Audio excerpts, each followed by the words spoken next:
Hello, today we are talking about how to take your business and position it as a need to have rather than a nice to have. So what do I even mean by that? When the service that you provide is deemed as a luxury or something that would be nice to have, it becomes optional to invest in.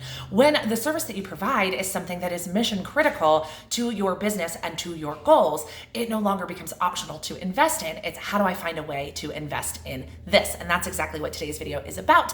If we have not met, my name is Ryan Dowdy and I am a sales coach, and I help brand new entrepreneurs build businesses that actually make money by mastering your sales conversations and your sales mindset.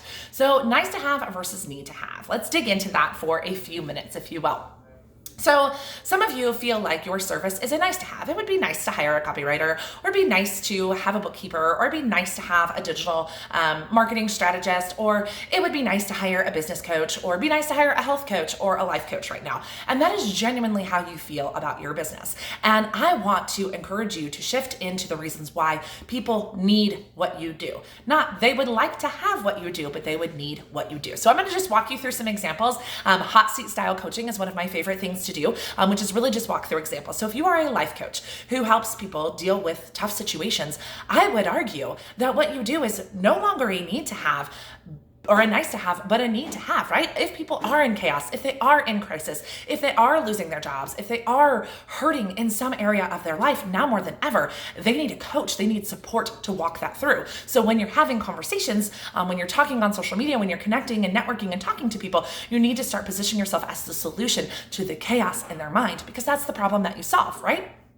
If you are a digital marketing strategist and people think, oh, well, I can just do my marketing in-house, or you have ever thought, well, it'd be nice to have a digital marketer, but I can do that myself. So here's the deal. The reason that what you do is no longer a nice to have is that now more than ever, the internet is the only place to market your business. Now more than ever, you have to connect with your audience online. And frankly, Mr. or Mrs. Business Owner, you need to be out selling and marketing right now. You need to be out selling and serving your audience and growing your business. You cannot be worried about making sure all these marketing pieces are put together, nor do you have the time to learn new marketing strategies. So let me handle that for you while you go out into the world and focus on what you need to focus on, so we make sure that you're networking, or so your business is growing on the internet, right? If you are a copywriter and you think, well, yeah, people can write their own copy, or, people are getting by with their own messaging, why would they hire a professional copywriter? Well, how do we position that from a nice to have to a need to have, right? As the professional copywriter, I am going to make sure that your message resonates with your ideal audience. And the reason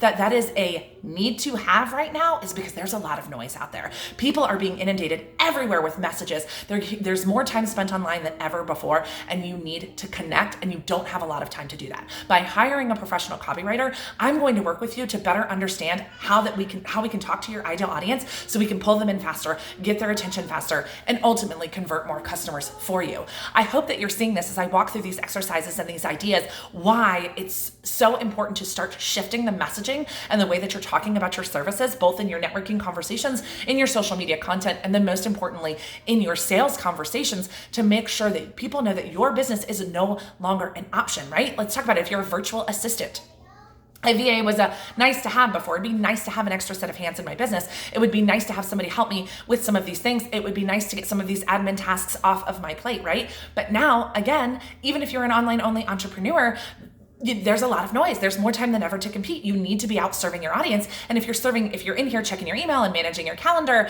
and scheduling your own social media, that is time spent away from revenue generating activity. And in a time of economic crisis, you now more than ever need to be focusing on revenue generating activity. Let me handle those ones that are not, so you can be on those front lines. So again, it's just a small shift in conversation, and it's something you've probably been saying anyway, but in your mind, you're thinking, my goodness, not everyone needs a VA. Not everyone needs a bookkeeper, but my friends, they do. They do now more than ever. Business owners need your support on the back end of their business, and just regular consumers need your support, because there is so much happening in the world right now that they need health coaches and life coaches and people to make them feel good and people for them to be excited about their life. So my exercise for you today is I want you to spend some time Really thinking about, why do people need what I do? Not, gosh, it would be nice to hire this, but no, I need this person in my life. I need this service provider in my life. And I want you to immediately start having those conversations. I want you to immediately start thinking about, how can I share this message with the world? When I am out networking, how do I position myself? I can no longer position myself as just a copywriter, right? I have to position myself as a solution to a problem. And when you get into this kind of critical thinking, which you should be thinking about in your business anyway, but I know there's a lot of chaos happening right now. But when you get into this type of critical thinking, again, it no longer becomes optional for people to invest in your services. So I would love to hear what you all are working on. So join me over in the Sales Skills for Women in Business Facebook group, or join me over at Instagram at Ryan Dowdy Uncensored, and tell me, how are you shifting your business from a nice to have to a need to have? And let's have a conversation. If you're watching this video here on YouTube, please subscribe so you make sure you get these notifications as we continue to go through this series of sharing ideas about how we grow our business in a time of crisis. Thank you so much for watching, and I'll see you in our next video.